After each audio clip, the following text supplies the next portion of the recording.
Hello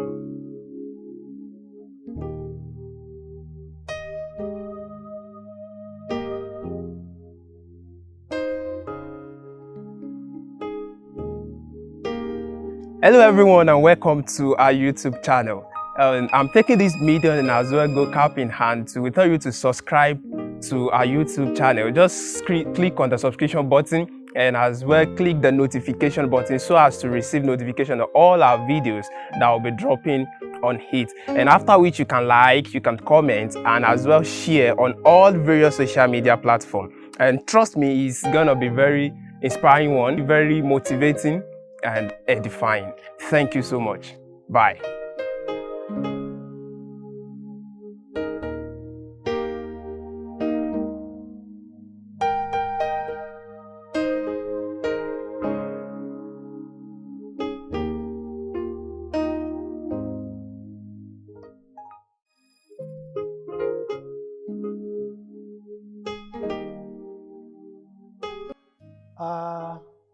We thank God for helping us this far, and we want to continue from where we stopped. We want to go to important things that sisters too need to know and need to understand. Sisters, I hope you are listening. It is your turn now. It's your own turn now. I want to look at important things that you need to know, and I will be straight. Though I will have to give a few illustrations and I have to explain a few things. But because of time, I will have to rush some things as well. The first thing that sisters must understand is whatever happens in the home, in a marriage, you are always at the most receiving end. Of course, the man too will receive, but you receive more than the man. Whatever, I mean whatever. Whatever happens in the home, women, wives bear the most. Let me come in simple terms. If a home is sweet, let me use it like that. If a home is sweet, there is joy, there is happiness. Women enjoy it most. The fun, the happiness, everything, the women enjoy it most. The children are well raised, the man takes his responsibilities, fulfill his role and all that. Oh, women are most happy for it. They enjoy it most. And when the children grow up and they are married and they are working, maybe they are in different countries, it is always, mommy, come and visit us. We rarely hear daddy, come and visit us. And so it is mommy that will be traveling from one country to another. I want to go and take care of my, and all that and all that.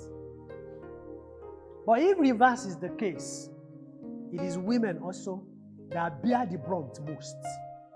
And that is why you have to know the man you want to marry. And you have to prepare for a lot of things. And you have to get ready. And you have to work things out in your home. Let me put it this way. If the home is hot, the woman will suffer the most. Psychologically, because by the way God has made you, by your makeup, you are more emotional than men. And so, you will cry and cry and cry. You will cry more than man, more than your husband. If there is problem, if the home is hot, you are always you always have misunderstanding. There is always a discord. There is always a quarrel. No peace. You are the one who will cry and cry and cry. Men don't always cry. Men don't. It's very rare. Although there are exceptional cases, but it's very rare. Men don't cry like that. Any little thing, men don't have time for that. It's you that will cry and cry. You will cry your eyes out. You will cry your out. If it is beating, if it is domestic violence, sister, if you gather 1,000 couples, before you see a wife that can beat the husband, it will be maybe 1 or 2 out of that 1,000. Because your muscular makeup Your bone makeup, your structural makeup is different from that of man. And so when it comes to physical fights, you can't fight the man. You can't beat the man. The man will always beat you, and always beat you, and always beat you. And so, women will suffer the most. If at the end of the day, it leads to divorce, the emotional, the psychological, and all that suffering there, the woman will suffer it most because of your makeup. That is why I will get to that in a moment. I am beginning to understand Proverbs 14:1 that says a wise woman build her own house. You have a lot to do in your home, sisters. I wonder why Proverbs did not say a wise man builds his own house. Why Proverbs does not say a man, it is a man that builds his house. Why it says a woman, a wise woman will build her home. Why building of home is given to the woman. And I'm beginning to see that. In my experience, in my relationship with people, in my relating with people, hearing and reading stories, I discovered that there are lots for you sisters also to do to make your home work. And that is beginning from understanding the man you want to marry and understanding some things about marriage. Men have tough skin, as it is always said. We have tough skins. We are not easily moved. And we are not easily disturbed. That ego is too much. It's for us, whether born again or not born again. So we are not easily moved. If you cry, we are not so much moved about your crying. Only a few men are moved by crying wives. Some of us are not always moved by crying. I always tell my wife, if you want to discuss anything, discuss. If you are pained, if I have offended you, say it straight. Don't tell me, don't cry. If you cry, I will not listen to you. I am not moved by crying. And we have many men like that. That's the way God has made us. It's not our fault, oh. That's the way God has made us. And so you must understand this. And that is why you have to play safe. In that line,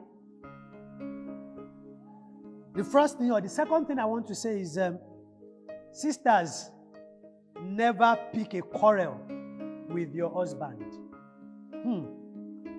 Some of you, our understanding of English language in this part of the world is not so sound enough.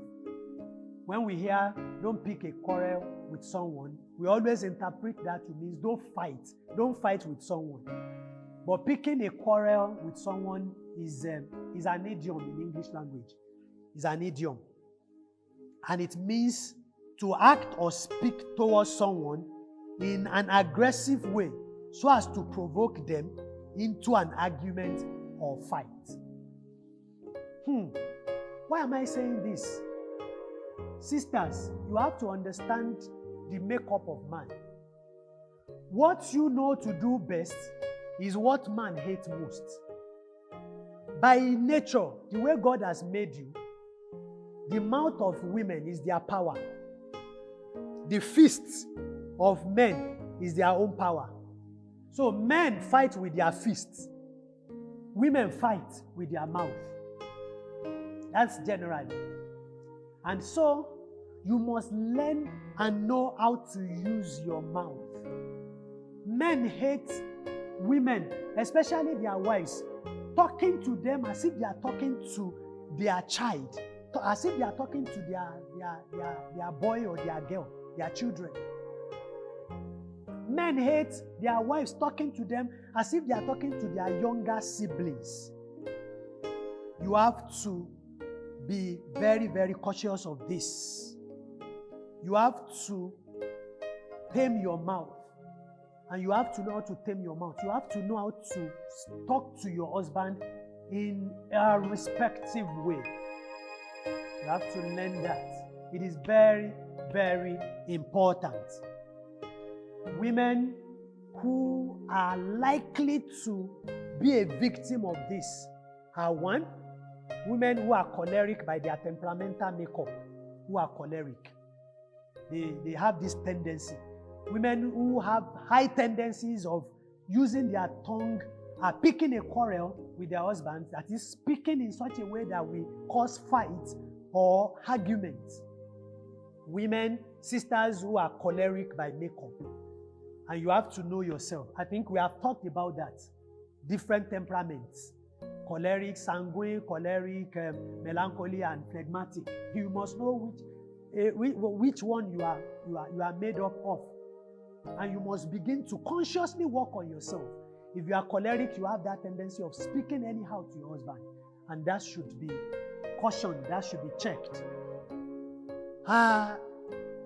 Sisters who are firstborn, whether the siblings are male or female, but they are the firstborn. And they always want to talk to their siblings, younger siblings, anyhow. Because they want to prove that they are the firstborn. By the time they get married, sisters, by the time they get married, they will always. So, brothers, I hope you are listening now. So, they will want to speak anyhow to their husbands, because that is the way they have grown up. They have grown up commanding and instructing their younger siblings. Go and do this. Keep quiet. Shut up your mouth. Don't talk to me. I'm your elder sister. I'm your elder sister. I'm your sister. Don't talk to me like that. So they are used to that. They grew up in that lifestyle, and so when they are married, they have that tendency. And then the last category is sisters who, though not firstborn, but their immediate younger sibling is a male. There is always a rivalry between when a female child is followed by a male child, whether firstborn or not firstborn, there will always be. Because the female wants to prove that she's older, but the male wants to prove that I am a man. And so the younger one is proving to the sister, I am a man. You can't talk to me like that. And the sister is saying, I am your elder sister. You must listen to me. You must obey me. I am your elder sister. I'm older than you. And all that and all that. Several times, parents had to settle quarrel between a sister and a younger brother that follow, especially immediately. And so sisters who are like that, they have that tendency as well. So if you are like that, sisters, that you your immediate younger sibling is a male, and you know what I'm saying. You know how many battles you have fought in the house with your younger brother. So you have that tendency. If you have grown up like that, if you don't allow the Holy Spirit to break you down, you have that tendencies of that. The next one is still in that regard. Sisters, Proverbs 14:1 says, the wise woman builds her house, but the foolish pulls it down with her hands. I don't know, though I don't have the statistical data or proof or evidence, and at the same time, I don't want to sound biased. I don't want to sound subjective. If I say that most of the divorce cases that we have, don't let me push it to the side of women. But what I've discovered is that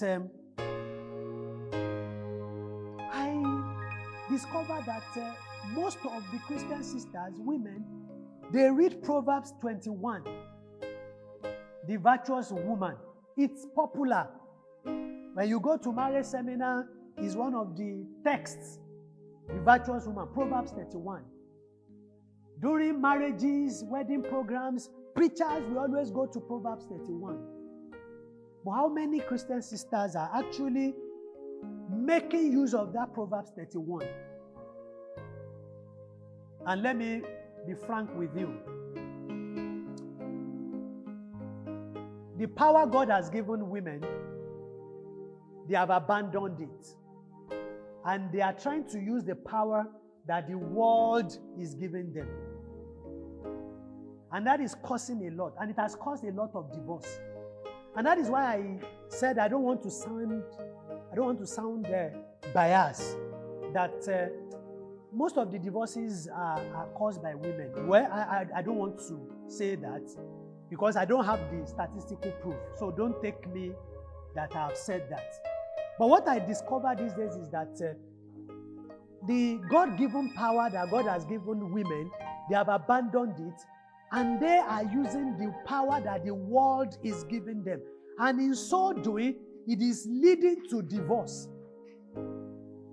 And what is the power that God has given the women? God has given them the power of submission, the power of influence, and the power of persuasion. That is the power God has given women. You don't command your husband. You don't instruct your husband. You persuade your husband. You influence your husband. And you submit. You do that in submission. So the power of submission is very, very strong and powerful if you know how to use it, sisters.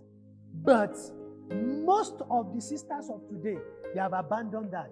They don't want to submit to their husbands and influence their husband to do a lot of things. Of course, there is always to the extremes of that. A Christian sister could become a witch in that regard. And you know, witchcraftism, at times we always think in occultic way. But when you are controlling someone, that is another definition, dictionary definition of witchcraftism. Controlling, having a control over someone, controlling someone to always do your biddings. That is witchcraftism.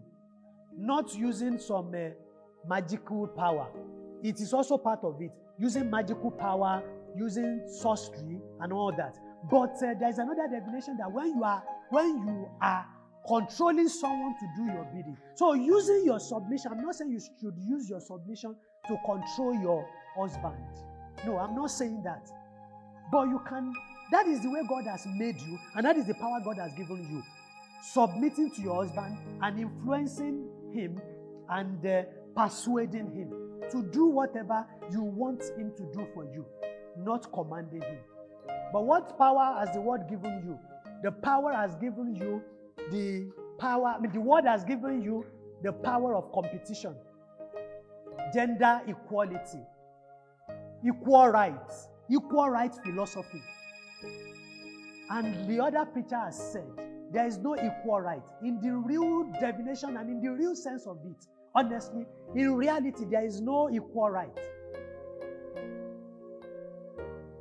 We can only have proportionate rights that is due for every individual.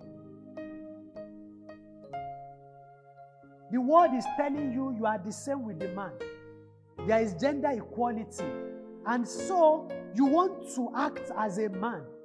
When God says submit, you want to stand up and say we are the same thing. Whatever a man can do, a woman can do it too. You can't order me around. You can't control me. I am this, I am that. And then let me tell you, you can't go against God's principle. It will not work. The world is actually going against God's principle by saying that wife is equal with the husband. And so there will always be tug of war. God has given the authority to man, and he has given the grace and power to submit to the woman. That is the way God has made the two of them. God has not made the man to submit to the woman. He has made the woman to submit to the man. He has given them the grace, the ability. Everything is in them. It's only if you don't want to use it. And so, in the course of standing up to your husband, saying we are equal, we are the same thing, we are earning the same, I'm even earning more than you, I have money than you, and all that and all that. You can't ask me, the husband is saying maybe the wife wants to go out, maybe go to a party or whatever, and the husband is saying, no, I don't allow that. Don't go to that party. And you're saying, you can't command me. You can't tell me not to go. Why do you want to tell me? Are you the one? You have money, I have money. You are working, I'm working.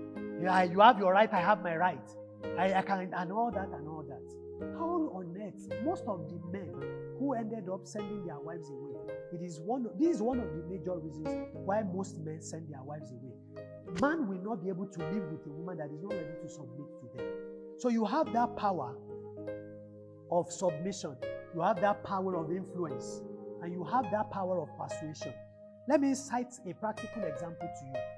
Take, for instance, you went to work, and your husband also went to work, and you came back from work, and you want to still do some house chores, you want to cook and all that, and your husband is sitting down.